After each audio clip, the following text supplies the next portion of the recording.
नमस्कार दोस्तों। भारतीय अमेरिकी अरविंद श्रीनिवास जब आईआईटी मद्रास में कंप्यूटर साइंस में प्रवेश पाने में असफल रहे तो वह निराश हो गए थे। उनके पास आईआईटी मद्रास से इलेक्ट्रिकल इंजीनियरिंग में दोहरी डिग्री बीटेक और एमटेक है। बिजनेस टुडे की एक रिपोर्ट के अनुसार अरविंद श्रीनिवास ने कहा कि मैं निराश था कि मुझे आईआईटी मद्रास में कंप्यूटर साइंस नहीं मिला। मेरे दोस्त जो हैं जेई संयुक्त प्रवेश परीक्षा के लिए मेरे साथ कोचिंग ले रहे थे, वह सभी कंप्यूटर साइंस में चले गए। एक साल तक मैं बहुत निराश था।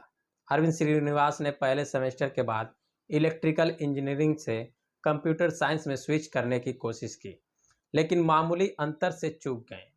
उन्होंने कहा कि आपके पहले सेमेस्टर के अंत में आईआईटी आपको एक निश्चित सीजीपीए जो है क्यूमुलेटिव ग्रेड पॉइंट एवरेज प्राप्त करने पर अपनी ब्रांच बदलने का विकल्प देता है, और मैं 0.01 के अंतर से चूक गया। मैंने सोचा था कि यह दुनिया का अंत है। मैं अपने आप पर बहुत गुस्सा था। श्रीनिवास की निराशा लंबे समय में एक वरदान के रूप में सामने आई।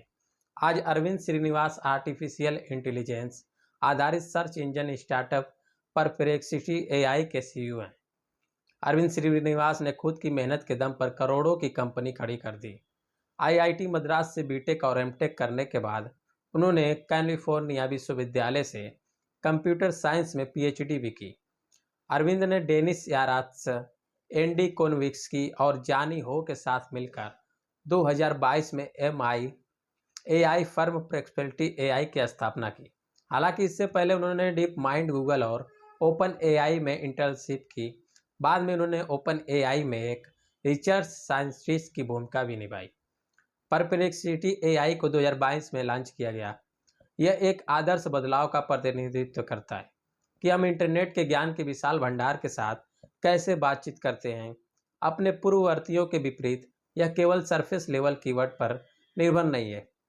इसके बजाय यह उन्नत एनएलपी और एलएलएम के माध्यम से उपयोगकर्ता प्रश्नों के संदर्भ और बारीकियों को गहराई से समझता है। परप्लेक्सिटी एआई एक सर्च इंजन है जो उपयोगकर्ताओं को उनकी भाषा में उनके प्रश्नों के त्वरित उत्तर प्रदान करने के लिए जनरेटिव एआई का उपयोग करता है। परप्लेक्सिटी एआई का प्लेटफॉर्म इन हाउस और तीसरे प्रश्न पक्ष द्वारा विकसित विभिन्न जेएनआई मॉडल का उपयोग करता है, जिसमें ओपन एआई और मेटा का ओपन सोर्स मॉडल लामा शामिल है। इसकी मुख्य विशेषता इसका चैट बॉक्स जैसे इंटरफेस है, जो उपयोगकर्ताओं को की भाषा में प्रश्न पूछने की अनुमति देता है और एआई स्रोत उद्धरण वाले सारांश के साथ जवाब देता है।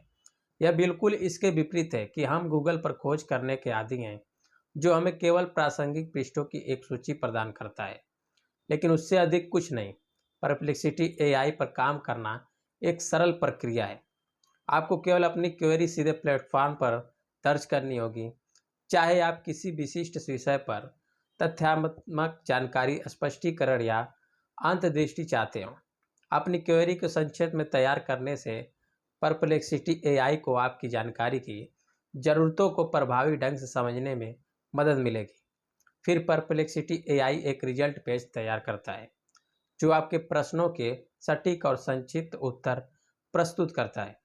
अरविंद श्रीनिवास की कंपनी को इस साल की शुरुआत में अमेरिकी चिप निर्माता एनवीडिया और अमेजन के संस्थापक जेफ बेजोस समेत कुछ लोगों ने 73.6 मिलियन अमेरिकी डॉलर यानी करीब 600 करोड़ रुपए की फंडिंग मिली थी। इस फंडिंग राउंड को एनईए और डेटाब्रिक्स वेंचर्स के अतिरिक्त समर्थन के साथ इंस्टीट्यूशनल वेंचर्स पार्टनर्स ने लीड किया था।